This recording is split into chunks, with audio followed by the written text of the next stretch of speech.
इसके बाद ग्रुप 2 आता है। ग्रुप 2 में हम क्या करते हैं, इस वर्ग के अंतर्गत ऐसे गियर्स जिनको दो ऐसी शाफ्टों पर फिक्स किया जाता है जहां पे आपका अक्ष एक दूसरे को काटते हैं, ठीक है, जिनके अक्ष आपस में एक दूसरे के ऊपर काटते हैं। कहने का मतलब ये जा रहा है यहाँ से ये क्रॉस हो गया, ठीक है, या ऐसे क्रॉस हो गया, अर्थात दोनों शाफ्टें आपस में किसी कोण में काटते हैं। कोण कोई भी हो सकता है, ये कोई जरूरी नहीं है कि कोण 90 में भी हो, कोण 45 में भी हो सकता है, कोण 60 में भी हो सकता है।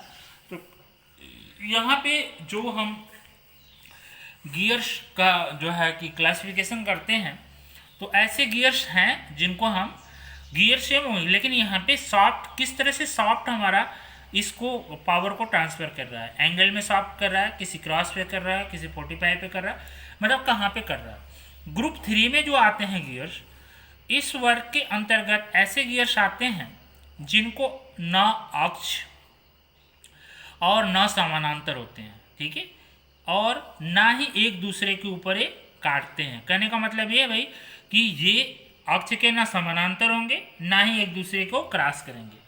वैसे गियर्स कौन से होते हैं, जैसे वर्म और वर्म व्हील, स्पाइरल गियर। ये आपका एक गियर्स यहाँ पे लगा हुआ है, जैसे मान लीजिए यहाँ पे व्हील लगी हुई, तो एक यहाँ पर इस तरह से लग जाएगा। तो कहने का मतलब है कि ये ना ही काटते हैं और ना ही जो है कि आपस में जो है कि क्रॉस करते हैं। तो ऐसे गियर्स जो हैं, हमारा वर्म व्हील है, जैसे इंडेक्सिंग में हम लगाते हैं, ठीक है, डिवाइडिंग हेड में लगे होते हैं, तो ये सारे जो है कि आपके इस ग्रुप 3 में आते हैं। इसके बाद आपका टाइप्स ऑफ गियर्स की हम बात किए। टाइप्स ऑफ गियर्स में हमारा स्पर गियर आपको दिखाया, ये सामने आपको स्पर गियर है, ठीक है। स्पर गियर्स के बाद हेलिकल गियर्स, हेलिकल गियर्स आपको दिखाया, ये सामने आपको हेलिकल गियर्स दिख रहे हैं। इसके बाद हैरिंग बोन गियर या डबल जो है कि हेलिकल गियर्स, ये सामने आपको है। इसके बाद बिवेल गियर, ठीक है, बिवेल गियर भी आपको देखिए यहाँ पर बिवेल गियर दिख रहा है, ठीक है। इसके बाद स्पाइरल गियर ये दिख रहा है आपको, ये इसके बाद ये सारे गियर्स की मैंने आपको इमेज दिखाया और इसके बारे में बताया। इसके बाद हमारा वर्म गियर आपके सामने है, वर्म गियर। इसके बाद वर्म गियर के बाद रैक और पिनियन, ठीक है, रैक और पिनियन भी मैंने अभी आपको बाय इमेज दिखाया था। तो ये सारे गियर्स जो हैं हमारे, ये क्या करते हैं, किसी न किसी रूप में पावर को ट्रांसफर करते हैं। इसके बाद अब कुछ ऐसी जो है कि पॉइंट्स को हमें कंसीडर करना होता है। गियर को अगर हम फिट कर रहे हैं तो किन किन बातों को हम ध्यान रखना होता है। जिन दो गियरों को आपस में मैश कराना हो, उनके दांतों के बीच उनके दांतों की पिच बराबर होनी चाहिए। सिंपल सी बात है।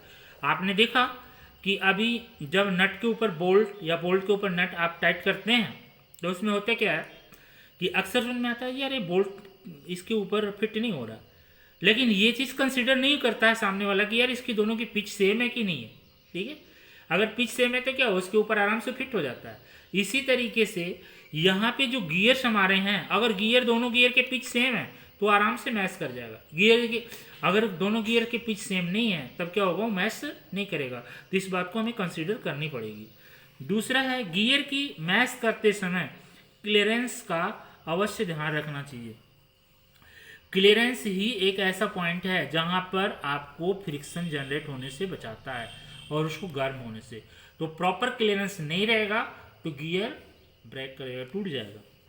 इसके बाद आपका आता है गियर की फिटिंग करते समय यदि चोट लगाने की, कुछ ऐसा नहीं जिसे गियर फिट कर रहे हैं तो गियर प्रॉपर फिट अगर नहीं हो रहा है तो वहाँ पे हमें सॉफ्ट हैमर से हल्का सा स्ट्राइक कर देना चाहिए, हल्का सा उसको जो है कि हैमरिंग कर देनी चाहिए। इसके बाद गियर का प्रयोग करते समय उपयुक्त ऑयल का भी प्रयोग करना चाहिए। ऐसा नहीं है कि गियर सूखा ही दौड़ रहा है और वो खराब हो गया। तो इस तरह से गियर्स की लुब्रिकेशन का भी हमें ध्यान रखना होगा। इसके बाद हमारा आता है गियर की स्पीड, ठीक है, गियर की जो है स्पीड वो कैसे हम मेजर करते हैं, गियर की स्पीड को नीचे दिए हैं कुछ फार्मूले, उससे हम इसको जो है कि मेजर करते हैं। जैसे यहाँ पर मान लीजिए ये है आपका, ये है, तो अगर ये दो गियर्स आपस में मैच कराए गए हैं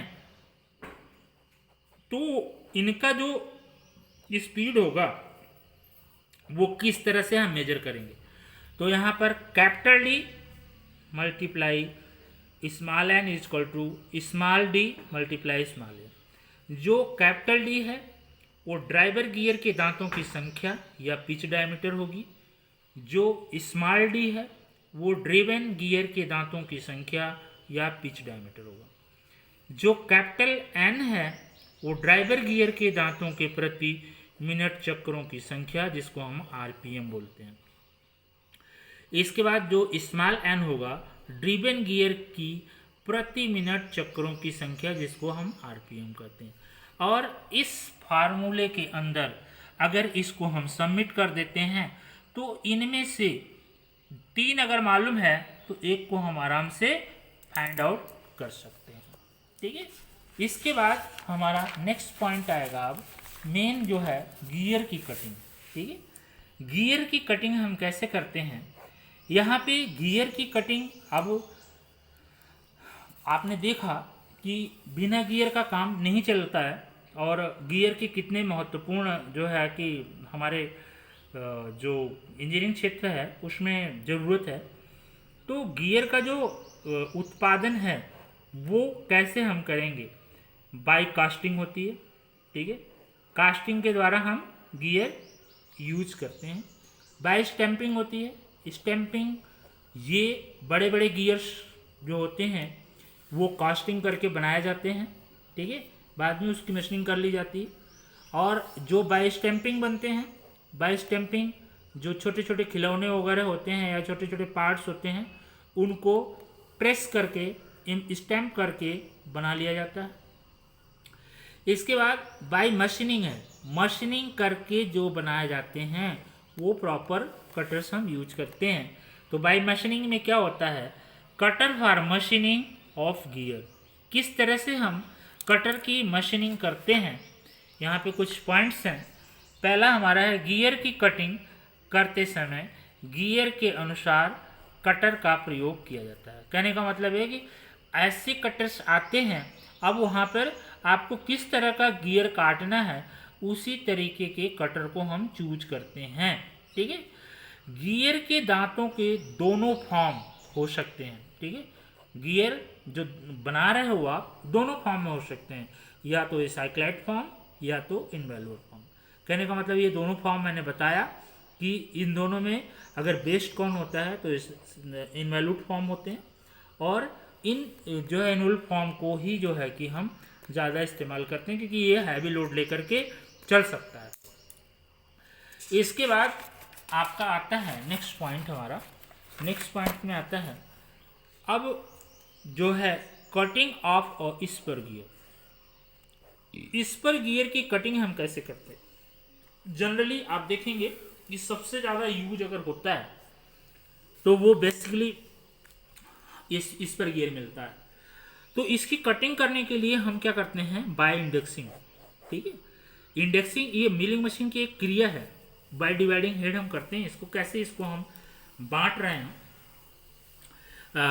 अलग अलग इसको तरीका अपना रहे हैं। ठीक है, बनाने के लिए पहला हमारा है गियर ब्लैंक को मैंडल और डिवाइडिंग हेड की सहायता से मिलिंग मशीन की टेबल के साथ हॉरिजॉन्टल स्थिति में फिक्स कर दिया जाता है। अब देखो ये पॉइंट,